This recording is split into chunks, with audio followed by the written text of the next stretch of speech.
BJP এসব ছেড়ে জুপে join করলে তার কারণ কিছু পাবেন, বড় কিছু পাচ্ছেন? হ্যাঁ, অবশ্যই একটা লোক তো থেকে থাকে দিনের শেষে, সেটা হচ্ছে মর্যাদা, সম্মান। বিজেপির কাছ থেকে কি চেয়েছিলে যেটা পাওনি বলে সরতে হলো বা সরে গেলে? উনি ওই হিন্দুদের কেটে দেবেন, ভাসিয়ে দেবেন।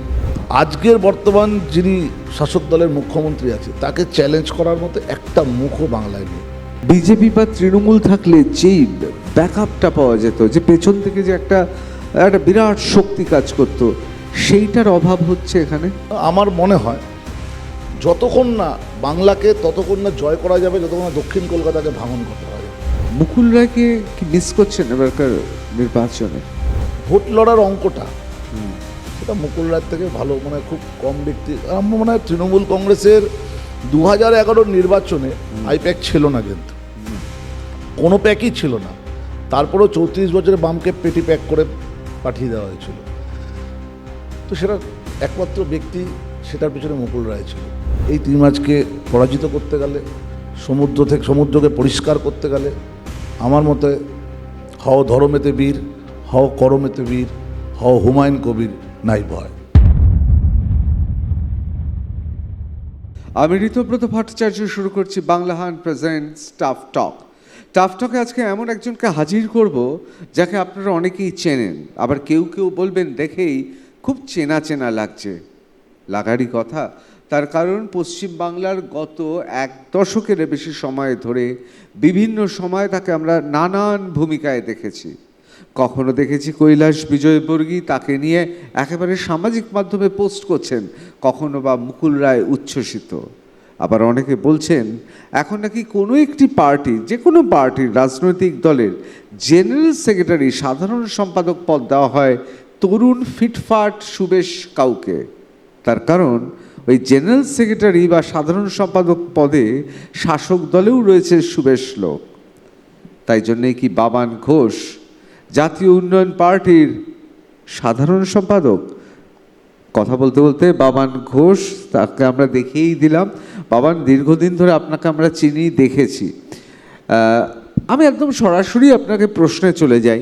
আপনার সঙ্গে কথা হচ্ছিল, ফুটবল খেলাটা ভালোবাসেন, হঠাৎ দেখলে জুপের যে আমি দেখতে পাচ্ছি যে আপনাদের যে সিগনেচার উত্তরীয়, এটা ঝট করে দেখলে মনে হচ্ছে ইয়েলা ব্রাজিলা, মানে মনে ব্রাজিলের খেলা।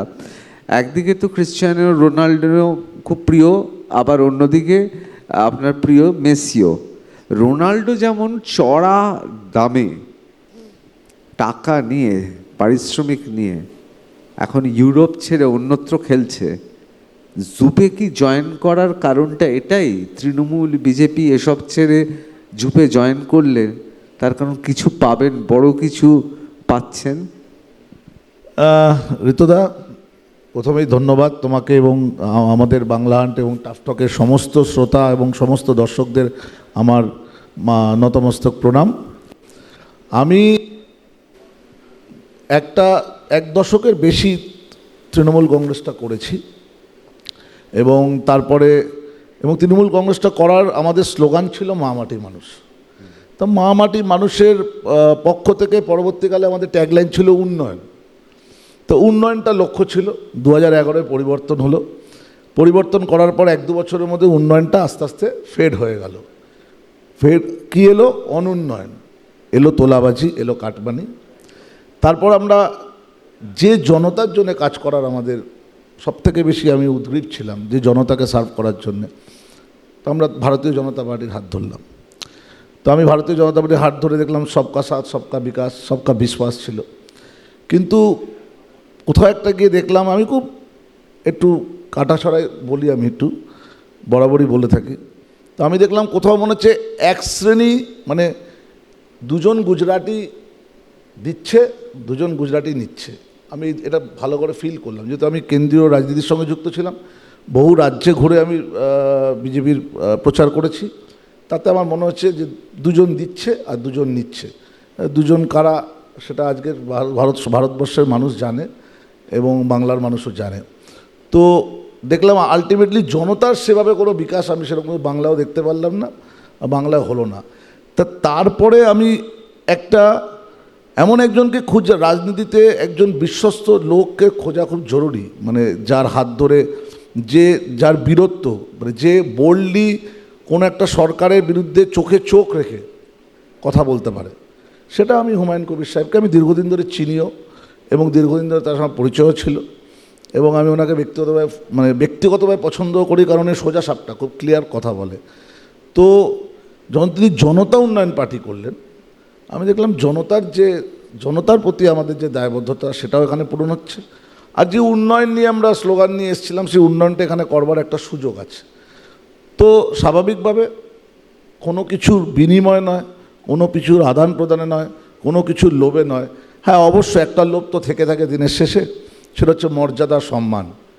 সেটা কোনোভাবে দুটো দল থেকেই আমি সেরকমভাবে হয়তো পদ পেয়েছি, কিন্তু সেইভাবে কোনো মর্যাদা, সেইভাবে কোনো সম্মান, সেইভাবে কোনো পদের সাথে একটা প্রতীকেরও দরকার পড়ে, তো প্রতীকও পাইনি। কোনো সেরকমভাবে কোনো কাজ করার ভালো কোনো রকম আমি স্পেস পাইনি বলতে গেলে। আমি এই প্রসঙ্গে আসবো, কিন্তু কোথাও কি মনে হচ্ছে না যে একসময় যখন মুকুল রায়ের সঙ্গে দেখতাম, আজকে হুমায়ুন কবিরের সঙ্গে দেখতে পাচ্ছি, কোথাও কি মনে হচ্ছে না যে সেই সময় টিএমসি যেটা পারত, জুপ কি সেটা করতে পারবে? জনতা উন্নয়ন পার্টি কি সেই জায়গাটা আদৌ দিতে পারবে? সেই লড়াইটা লড়তে পারবে? আমি ধরে নিলাম হুমায়ুন কবির খুব আন্তরিক, তার খুব আগ্রহ আছে, তিনি সত্যি সত্যি খুব লড়াইতে নামছেন, কিন্তু সেই জায়গাটা কি আছে? অবশ্যই আছে, এবং সেই জায়গাটা যদি না বুঝতে পারতাম, আমাদেরও তো রাজনীতিতে 2 দশকের বেশি হয়ে গেল, তো আমরা যদি সেই জায়গাটা আমি যদি সেই জায়গাটা ফিল না করতাম, তাহলে নিশ্চয়ই ওনার কাছে গিয়ে দরবার করতাম না। হ্যাঁ, এটা ঠিক কথা। মুকুল রায়ের সঙ্গে দল করার সুবাদে, ওনার ব্ল্যাকবোর্ডে অঙ্ক শেখার সুবাদে অনেক রাজনৈতিক অঙ্ক আমি শিখেছি, এবং অনেক রাজনৈতিক অঙ্ক আমি দেখেছি, কিভাবে অঙ্ক যোগ বিয়োগ গুণ ভাগ মেলে, কিভাবে পারমুটেশন কম্বিনেশন হয়। এই সমস্ত কিছু শেখার ফলে আমার কোথাও এক জায়গায় মনে হয়েছে যে আজকের বর্তমান যিনি শাসক দলের মুখ্যমন্ত্রী আছে, তাকে চ্যালেঞ্জ করার মতো একটা মুখও বাংলায় নেই। যারাই আছে তারা সবই তার থেকেই নিয়ে, তার থেকেই পেয়ে 14 আনা হয়েছে। তো আজকে তারা এখন বললেও আমি জানি না বাংলার মানুষ কতটা প্রভাবিত হচ্ছে। কিছু সংখ্যক সাম পার্সেন্টেজ মানুষ হয়তো প্রভাবিত হচ্ছে, কিন্তু তৃণমূল নামক যেই এই বাংলার এই বড় সমুদ্রের মধ্যে তৃণমূল নামক যে জায়েন্ট ব্লু হোয়েলটা হয়ে গেছে, যে জায়েন্ট প্রকাণ্ড তিমি মাছ, এই তিমি মাছকে বধ করা খুব মুশকিল। বধ করতে গেলে, এই তিমি মাছকে পরাজিত করতে গেলে, সমুদ্রকে পরিষ্কার করতে গেলে, আমার মতে হও ধরমেতে বীর, হও করমেতে বীর, হও হুমায়ুন কবির, নাই ভয়। বাহ, শেষ লাইনটা একদম সর্বশেষ সংযোজন আর কি। হুমায়ুন কবিরের সঙ্গে সম্পর্ক কবে থেকে? আমার তো তৃণমূলে থাকাকালীন সম্পর্ক, তো কারণ উনি যেহেতু ওনার জেলাতে একটা বিরাট প্রভাব ছিল। যখন জোট হয়, 2011 সালে জোট সরকারে উনি কংগ্রেসের বিধায়কও ছিলেন, তো আমার সঙ্গে ব্যক্তিগত সম্পর্ক তখন থেকেই ছিল। পরবর্তীকালে যখন বিজেপিতে ছিলাম, উনি বিজেপিতেও এসেছিলেন, আমার সম্পর্ক একই ছিল। কোথাও কোনো দিন মনে হয়নি আমার ওনাকে যে কোথাও উনি অ্যাজ আ বিধায়ক বলুন, জনপ্রতিনিধি বলুন, ওনার কাছে সব ধর্মের মানুষ তো যেতেন। এটা আমি খুব কাছ থেকে দেখেছি, আমি নিজের অভিজ্ঞতা শেয়ার করছি। কোথাও কোনো দিন মনে হয়নি কেউ গিয়ে কোনো কাজের সুবাদে গিয়ে তাকে কোনো ওখানে কাটমানি দিতে হয়েছে। উনি ওই হিন্দুদের কেটে দেবেন, ভাসিয়ে দেবেন, তার জন্য তো এর আগের সভায় উনি তো বলেছেন। এবং আমাদের প্রথম যখন মিটিং হয়, এই জনতা পার্টি জয়েন করার জন্যে, তো প্রথম মিটিংয়ে এই কথাটা আমি বলেছিলাম অন্তর থেকে। তো উনি এটা বলেছিলেন, এবং তখনকার যদি বক্তব্যটা ভালো করে শোনা যায়, কেটে ভাসিয়ে দেওয়ার কথা কিন্তু উনি বলেননি। এটা একটু অপপ্রচার হয়েছে, একটু ভুল ব্যাখ্যা হয়েছে, এবং তারপরেও অত লক্ষ মানুষের সামনে যে ব্যক্তি করজোড়ো করে ক্ষমা চাইতে পারে, কোনো সম্প্রদায়কে, তার কোনো দরকার পড়ে না এটা করার। একজন রাজনৈতিক নেতা মানে বর্তমান মুখ্যমন্ত্রীকে দেখুন কত ভুলভাল স্টেটমেন্ট দেয়, কত কিছু বলে, কোনো আর তার মধ্যে অনুতাপ পশ্চাতাপ কিচ্ছু নেই। আবার দেখুন বিরোধী দলনেতা অনেক সময় অনেক কিছু বলে, তারও মধ্যে কোনো অনুতাপ পশ্চাতাপ নেই। কিন্তু বলে, এটা শাস্ত্রতে লেখা আছে, যে ভুল বলে বা যে তাকে খণ্ডন করতে পারে সেই কিন্তু আসল বীর, তাকেই মনে হয় সে একজন সাচ্চা ইনসান। এবং তার পরিচয় এবং তারই প্রমাণ সেদিনকে মিলল, এবং যেটা আমরা আগে থেকেই জানতাম, শুধু সময়ের অপেক্ষা, পাবলিকের সামনে আসার অপেক্ষা ছিল। সেটা যখন বলল, আমার মনে হয় আমার মতো অনেক সনাতনীদের বুকে এটা গর্বের মুহূর্ত ছিল, এবং এটার জন্য আমরা ওনার প্রতি আমাদের আরও শ্রদ্ধা বেড়ে গেল। কিন্তু কোথাও মনে হয় না বিজেপি বা তৃণমূল থাকলে যেই ব্যাকআপটা পাওয়া যেত, যে পেছন থেকে যে একটা বিরাট শক্তি কাজ করতো, সেইটার অভাব হচ্ছে এখানে? আমি এখনো পর্যন্ত সেরকম কোনো অনুভূতি করিনি। তার কারণ হচ্ছে গিয়ে, আমার তৃণমূল থাকাকালীন যত ফলোয়ার্স ছিল, বিজেপিতে যাওয়ার সময় সেই ফলোয়ার্সরাই আমার সাথে গেছে, এবং সেটা বিপুল সংখ্যা। এবং আমি প্রায় 15,000-এর বেশি কার্যকর্তা নিয়ে ভবানীপুরে জয়েন করেছিলাম। কৈলাস বিজয়বর্গী তো পোস্ট করেছিলেন কৈলাস বিজয়বর্গী পোস্ট করেছিলেন, সেই পোস্ট আজও তার পেজে আছে, এখন এটা অক্ষত আছে। আমার কাছে তার ইয়েও আছে, ফাইলে প্রতিচ্ছবিও আছে। তো আমার মনে হয় না বাংলার ইতিহাসে এত বড় কর্মীদের জয়েনিং হয়েছে বলে। অত নেতৃত্বের অনেক জয়েনিং হয়েছে, অনেক বড় বড় এমএলএ এমপি জয়েনিং হয়েছে, কিন্তু একদম খাস তালুকে মমতা ব্যানার্জি খাস তালুকে জয়েনিং এবং সুভাষচন্দ্র বোসের পা ছুঁয়ে। বিজেপির কাছ থেকে কী চেয়েছিলে যেটা পাওনি বলে সরতে হলো বা সরে গেলে? আমি তো আগেই একটা কথা বলেছি, আমি শুধু পদ নয়, আমি এই যে পিসি ভাইপোর যুগলবন্দি ছিল, এই যে দুর্নীতির আতুরঘর তৈরি করেছে মমতা ব্যানার্জির ভাইপো এসে, আমি এর বিরুদ্ধে সোচ্চার হতে চেয়েছিলাম, এর বিরুদ্ধে লড়াই করার একটা সুযোগ চেয়েছিলাম, এবং এনার সাথে চোখে চোখ রেখে লড়তে দেওয়ার সুযোগটা চেয়েছিলাম।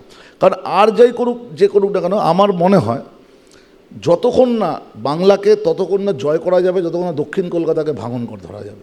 কারণ দক্ষিণ কলকাতা হচ্ছে পাওয়ার হাউস, দক্ষিণ কলকাতা বেষ্টিত তৃণমূল কংগ্রেস সারা বাংলাতে তার রাজত্ব প্রসার করেছে। আর তার পার্টির স্বঘোষিত যুবরাজ, সেকেন্ড ইন কমান্ড, যাই বলুক না কেন, সে ওই দক্ষিণ কলকাতারই একদম কালীঘাটের মধ্যে বিরাজমান। তা তাকে যদি লড়াইয়ের ময়দানে না রাখা যায়, তাকে যদি রাজনৈতিকভাবে তার মোকাবিলা না করা যায়, কোনোভাবেই কিন্তু বাংলায় পরিবর্তন আনা বিজেপির পক্ষে সম্ভব না। এটা আমার প্রথম দিন থেকে বিজেপিকে বলা, আমার তার সঙ্গে বলা নেওয়া কথা ছিল। কিন্তু সেটা কোথাও আমি বারে বারে দেখেছি, সেই লড়াই থেকে আমাকে দূরে রেখে সবসময় অন্য কোনো বিকল্পের ফেসকে তুলে দেওয়া হয়েছিল। সেই লড়াইটা আমায় লড়তে দেওয়া হয়নি। মুকুল দত্ত খুব ঘনিষ্ঠ ছিলেন, মুকুল রায়। তা মুকুল রায় বিষয়ে মানে আপনাকে সাহায্য করেনি বিজেপিতে? মুকুলদা আমাকে পরিষ্কার বলেছিল, এবং মুকুলদা আমার প্রায় বছর দেড়েক বাদে বিজেপিতে জয়েন করে, এবং আমার সঙ্গে প্রতিনিয়ত কথা, তখন আমার রাজনৈতিক গুরু হিসেবেই উনি ছিলেন। মুকুলদা আমাকে এটা পরবর্তীকালে বলেছিল যে এই পার্টির গঠনতন্ত্র এমন যে কোথাও একটা মনে হয় যে আমাদের গায়ে একটা মুকুল রায় স্ট্যাম্প বা একটা তৃণমূলের স্ট্যাম্প ছিল বলে কোথাও একটা মনে হয় যে বিশ্বাসের একটা গ্যাপ তৈরি হয়ে গেছিল, যে সব কিছু ঠিক আছে তবুও যা কিছু ঠিক নেই, বলতে যা বাধা নেই। তো ব্যাপারটা এরকম। তো মুকুলরা আমাকে সব একান্তে বলেছিল যে দেখ বাবান, আমার মনে হয় ওরা এই লড়াইটায় তোকে সামনে রেখে ওরা লড়তে চাইছে না সেকেন্ড ইন কমান্ডের সাথে, ওরা ওদের স্ট্র্যাটেজি মতো, ওদের গঠনের মতো, পার্টির সিস্টেম মতো লড়তে চাইছে। কিন্তু আমার অ্যাকচুয়ালি বলেন না, মার্তা ক্যা নেই কর্তা, তো আমার যে বুকে জ্বালাটা ছিল, আমি দক্ষিণ কলকাতা বেষ্টিত রাজনীতি করেছি, দক্ষিণ কলকাতায় নেতৃত্ব দিয়েছি, পার্টির নেতা ছিলাম, তৃণমূল যুব কংগ্রেসের নেতা ছিলাম, ট্রেড ইউনিয়নের নেতা ছিলাম, একসাথে বহু পদ আমি সামলেছি, এবং তারামায়ের আশীর্বাদে এবং উপরওয়ালা সর্বশক্তিমানের আশীর্বাদে আমি অনেকগুলো পদ পেয়েছি। এমন না যে আমি শুধু মানে বলার জন্য বলছি 35-36টা পদ পেয়েছি, এরকম নয়। আমি জেনুইনলি অ্যাপয়েন্টেড, খাতায় কলমে আমি পদ। এই দুটো পদ কেমন লাগছে নতুন পার্টিতে? জুপে একদিকে জেনারেল সেক্রেটারি, সাধারণ সম্পাদক, আবার অন্যদিকে তাদের শ্রমিক সংগঠনের সভাপতি। এটা তো গর্বের বিষয়, আমাকে প্রথমেই কাজ করার সুযোগ দেওয়া হয়েছে এবং আমাকে প্রাপ্য সম্মান দিয়েছে। এবং সবথেকে বড় কথা, যখন মিটিং হয়েছিল উনি আমাকে যা যা বলেছে সেইগুলো উনি মানে বলে না, মোর দ্যান এক্সপেক্টেড, মানে মেঘ না চাইতেও জল। তো এটা তাই তার সেরকমই অবস্থা, মানে আমার কিছু চাওয়া পাওয়া ছিল না, উনি নিজে থেকেই এটা আমাকে দিয়েছে, নিজে থেকেই আমাকে দায়িত্ব দিয়েছে, নিজে থেকে আমাকে মর্যাদা দিয়েছে, সম্মান দিয়েছে। তো এটার জন্য আমি ওনার কাছে কৃতজ্ঞ। এই মুহূর্তে দাঁড়িয়ে কি মনে হচ্ছে বাংলায় কতটা জুপ এইবারকার নির্বাচনটাকে পাখির চোখ করে কোন দিকে যাবে? মানে একটা দুটো, মানে রেজিনগর বা মুর্শিদাবাদের 2-3টে সেট? শুধু মুর্শিদাবাদ ওরিয়েন্টেড জনতা উন্নয়ন পার্টি বা জেইউপি নয়, সারা বাংলাব্যাপী পার্টি এবং অনেক মানে হিন্দু ফেস এবার আমাদের ক্যান্ডিডেট হবে। এটুকু আমি আপনাকে আমার যেটুকু ইনফরমেশনে যার ইঙ্গিত দিই, ভালো ভালো ফেস ক্যান্ডিডেট হবে। শুধুমাত্র এরকম কোনো ভাবনার বিষয় নেই যে কোনো বিশেষ কোনো শ্রেণী বা বিশেষ কোনো ধর্মের মানুষকেই প্রাধান্য দেওয়া হচ্ছে। এটা সবার জন্যে, বাংলার সব মানুষের জন্যে। এবং শুধু উত্তরবঙ্গে নয়, দক্ষিণবঙ্গেও খাতা খুলবে জনতা উন্নয়ন পার্টি। উত্তরবঙ্গে তো ম্যাসিভ ব্রেক থ্রু দেবে এবং আমাদের এক্সপেকটেশান আমরা একটা বড় সংখ্যক আসন পাব এবং 26-এর নির্বাচনে আমরা নির্ণায়ক শক্তি হব। মানে নির্ণায়ক শক্তি মানে সরকার গঠনে আপনাদের মানে সদর্থক ভূমিকা থাকবে? অবশ্যই, আমাদেরকে বাদ দিয়ে সরকার করা সম্ভব হবে না। এরমও হতে পারে আমরাই সরকার করছি, আমাদের কাছে লোক এসে বলবে যে আমাদেরকে সঙ্গে নিন, এটাও হতে পারে। মানে সেক্ষেত্রে তো তাহলে হুমায়ুন কবির তো বাংলার রাজনীতিতে তো এরকম ঘটনা ঘটেনি। মমতা বন্দ্যোপাধ্যায় তাকেও দীর্ঘদিন লড়াই করে পার্টি তৈরি করে প্রায় 1 দশকের বেশি সময় ধরে এই আসছে ব্যাপার, সেইখানে দাঁড়িয়ে যদি হুমায়ুন কবির এর রেকর্ড হয়ে যাবে, মানে আপনি কি মনে করেন এরকম রেকর্ড হতে পারে? মানে বাস্তবতা আছে? এটা তো নবাবের বাংলা, তো আবার মানুষের জবাব, বাংলার দেখবেন বাংলা পাবে আবার নতুন নবাব। বাহ, আপনি মানে খুবই আশাবাদী। আমার আপনার আশা দেখে মনে হচ্ছে যে বাংলার রাজনীতিতে তাহলে এই যে আমরা যেভাবে ভাবছি এর বাইরে গিয়েও ভাবার শুরু হয়েছে এখন। আমি একটু পুরনো আমলে চলে যাব। শুভেন্দু অধিকারীর সঙ্গেও তো আপনার ছবি দেখেছি একটা সময়। শুভেন্দু অধিকারী, সুব্রত বক্সী, আপনি তো সবাইকেই চেনেন এবং দীর্ঘদিন কাজও করেছেন। ফিরহাদ হাকিম। মুকুল রায়কে কি মিস করছেন এবারকার নির্বাচনে? এটা তো মানে না বললেও এটা মানে এটা অকপটে সত্যি কথাই। এটা তো অস্বীকার করার জায়গা নেই। ওনার মতো এত প্রতিভাশালী, এত বড় একজন রাজনৈতিক মানুষ, মানে উনি থাকলে রাজনীতির সংজ্ঞাটা একটা আলাদা মর্যাদা ছিল। এবং বাংলার রাজনীতিটা আজকে এতটা নিম্নমানে চলে এসছে, এরকম কাদা ছোড়াছড়ি প্রকাশ্যে হচ্ছে, আমার মতে এই জিনিসটা হতো না উনি থাকলে। এবং একটু দেখুন উনি যতদিন যে দলেই কাজ করেছে, উনি কিন্তু রাজনীতিতে একটা বিশেষ সংজ্ঞা প্রতিষ্ঠিত করে গেছে, একটা শালীনতার রাজনীতি দেখিয়ে গেছে, একটা ব্যালেন্সিং পলিটিক্স, মানে সুন্দর করে রাজনীতিরও যে একটা এরকম রূপ হতে পারে, এবং রাজনীতিরও একটা এরকম রূপরেখা হতে পারে, সেটা মুকুল রায় দেখিয়ে গেছে। আজকে উনি খুব গভীরভাবে অসুস্থ এবং আমি আপনাদের মাধ্যম দিয়ে ওনার সুস্থতা কামনা করি এবং আমি চাই উনি সুস্থ হয়ে উঠুক, স্বাভাবিক সাবলীলে উঠুক। আর এটাও বাংলার জনগণের কথা এই মুহূর্তে বলতে পারবো না, তবে আমি ব্যক্তিগতভাবে ওনাকে তো একটু হলেও মিস করব। এই ওনার স্পেশাল গাইডেন্স, কিছু কিছু স্পেশাল টিপস, বলে না মাস্টারদের লাস্ট মিনিট সাজেশান, একটা দুটো দিন না, পুরো দিতে বলছি না, তাহলে প্রতিপক্ষও জেনে যাবে। মানে ভোট লড়ার অঙ্কটা সেটা মুকুল রায়ের থেকে ভালো, মানে খুব কম ব্যক্তি। আমার মনে হয় তৃণমূল কংগ্রেসের 2011 নির্বাচনে আইপ্যাক ছিল না, কিন্তু কোনো প্যাকই ছিল না। তারপরেও 34 বছরের বামকে পেটি প্যাক করে পাঠিয়ে দেওয়া হয়েছিল। তো সেটা একমাত্র ব্যক্তি, সেটার পিছনে মুকুল রায় ছিল। এই ভোটের অঙ্ক কীভাবে প্লাস মাইনাস করতে হবে, কাকে টিকিট দিলে দলে কোনো বিরোধ হবে না, বিক্ষোভ হবে না, সেটাকে কীভাবে ম্যানেজ করা, এইগুলো আজকে ডেটে উনি যে দলেই থাকতেন, তৃণমূলে থাকলেও তৃণমূলের ও আবারও হতো, বিজেপির তো 2019-এর রেজাল্ট তো প্রমাণ, ওতপ্রোতভাবে প্রমাণ যে রেজাল্ট কোন জায়গায় গিয়ে পৌঁছেছিল। যদি তাই না হতো তাহলে 24-এ তার পুনরাবৃত্তি হতো। অবশ্যই অবশ্যই। আচ্ছা, আমি এবার একটু রাজনীতির আবহতে চলে আসি, যে কোথাও কি মনে হচ্ছে আপনার যে এইবারকার রাজনীতিটা একেবারে অন্যান্য, মানে 2026-এর বিধানসভা নির্বাচন, কোনো বিধানসভা নির্বাচনের সঙ্গে আমাদের জ্ঞানত বিধানসভা নির্বাচন যেগুলো দেখেছি তার সঙ্গে মিল নেই? এই যে একদিকে জনতা উন্নয়ন পার্টি জুপ, অন্যদিকে আমরা দেখতে পাচ্ছি যে 3টে দলের বৈঠক হচ্ছে, সেখানে হুমায়ুন কবির একটা খুব গুরুত্বপূর্ণ ভূমিকা নিয়েছেন, নওশাদ সিদ্দিকী রয়েছেন, সেখানে মোহাম্মদ সেলিম রয়েছেন, 3 জনে বসে বৈঠক করছেন। এইদিকে শাসকের অন্যতম চোখের মণির মতো আগলে রাখে সংখ্যালঘু ভোট ব্যাংক, সেই ভোট ব্যাংকে এবার হাত পড়লেও পড়তে পারে। মিম আসছে কি আসছে না এখনো পরিষ্কার না, অনেকে বলছেন আসছেন। সব মিলিয়ে কি এবার বিভিন্ন ফ্যাক্টর কাজ করবে মনে হচ্ছে? অবশ্যই এসআইআর নামে, ওয়াকফের নামে, এবং যে বিষয় মমতা বন্দ্যোপাধ্যায় প্রতিশ্রুতি দিয়েছে সংখ্যালঘু সমাজকে, কোনো বিষয়ই প্রতিফলিত, কোনো বিষয় উনি সফল হয়নি, এবং কোনো বিষয় উনি আটকাতে পারে, এবং কোনো দিন মানে যা প্রতিশ্রুতি দিয়েছে সব বিফলে গেছে। তো সংখ্যালঘু সমাজ কিন্তু মুখ ফুরিয়ে নিয়েছে। এবং আপনাকে জানিয়ে রাখি, অলরেডি আমাদের শেষ প্রোগ্রামে যেটা বেলডাঙ্গা আমরা বড়াদিঘির ইয়েতে করলাম, অত মানুষের, লক্ষ লক্ষ মানুষের জমায়েতের মধ্যে মিম কিন্তু অলরেডি আমাদের সঙ্গে, আমাদের গাঠবন্ধনে জয়েন করেছে। এবং বাকি যাদের কথা আপনি বলেছেন তাদের সঙ্গে আমাদের উচ্চ নেতৃত্ব, সর্বোচ্চ নেতৃত্বের বৈঠকও হয়েছে।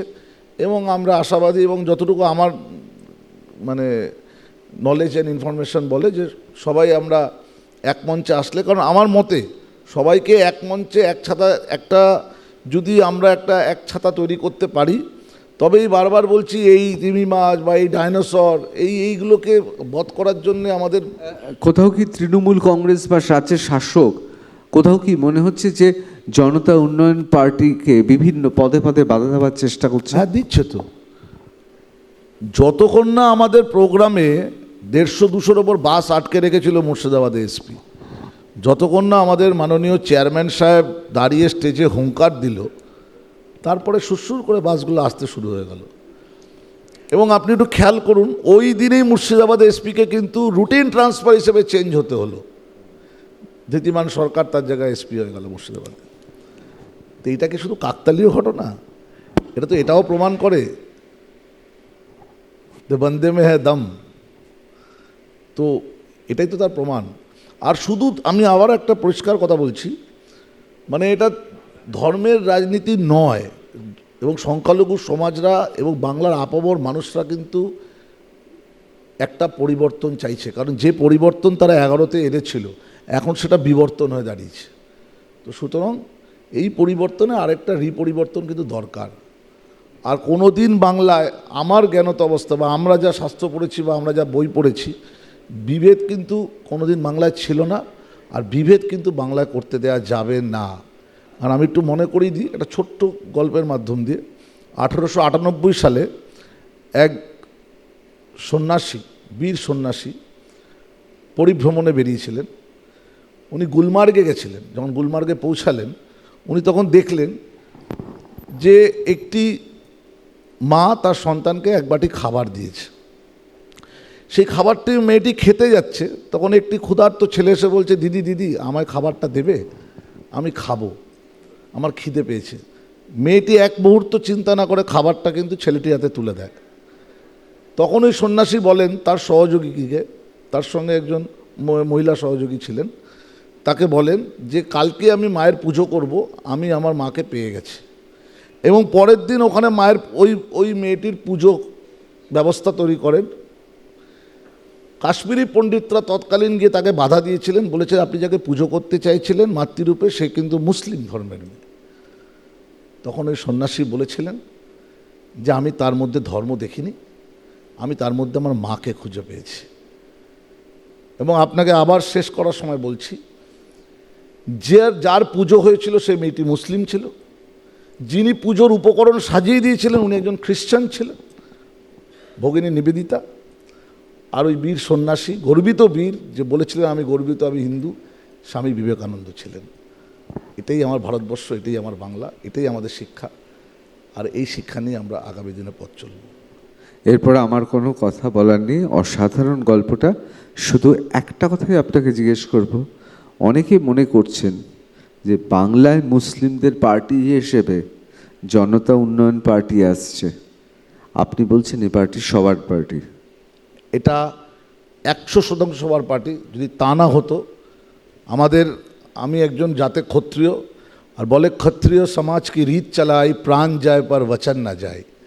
তা আমি যখন কথা দিয়ে এসেছি হুমায়ুন কবির সাহেবকে, এবং হুমায়ুন কবির সাহেবও আমাকে যা কথা দিয়েছে সেটা এই মঞ্চে আর বললাম না, এবং কোনো জায়গায় বিচারধারা, কোনো বিভেদ, কোনো বিভাজন হচ্ছে না এবং হতে দেব না। তাই জনতা উন্নয়ন পার্টি, জয় জনতা জয় উন্নয়ন, এই মোটো নিয়ে আমরা কিন্তু আগামী দিনে পথ চলা করব। এবং যারা কিছু সংখ্যক মানুষ যারা বলছে আমরা বিরোধ করব, বিক্ষোভ করব, কেউ ওনার মাথার দাম তুলে দিচ্ছে, তা আমরা বলছি এখনও কিন্তু আমাদের মতো লোকেরা বেঁচে আছে। ওনার ওপর দিয়ে যেতে গেলে আমাদের ওপর দিয়ে যেতে হবে। শরীরে 6.5 লিটার রক্ত আছে, রক্ত শেষ বিন্দু দিয়ে ওনাকে রক্ষা করার প্রতিজ্ঞাবদ্ধ হয়ে আমরাও আছি ওনার পাশে। ধন্যবাদ। আপনার পথ চলা শুরু, এটাকে আমি কি দ্বিতীয় ইনিংস ধরে নেব? এটা দ্বিতীয় ইনিংস। দ্বিতীয় ইনিংস আপনি এগিয়ে যান। বিধানসভা নির্বাচনের নিশ্চয়ই তার আগে আপনার সঙ্গে আবার বসবো। অসংখ্য ধন্যবাদ টাফ টক আসার জন্যে। বাংলাহান টাফ টকে আবার আপনার সঙ্গে দেখা হবে। আরো ভালো ভালো খবর দেখতে সাবস্ক্রাইব করুন বাংলা হান্টের ইউটিউব চ্যানেল। বাংলা হান্টের আরো খবর দেখতে নজর রাখুন। বাংলা খবর মানেই বাংলা হান্ট।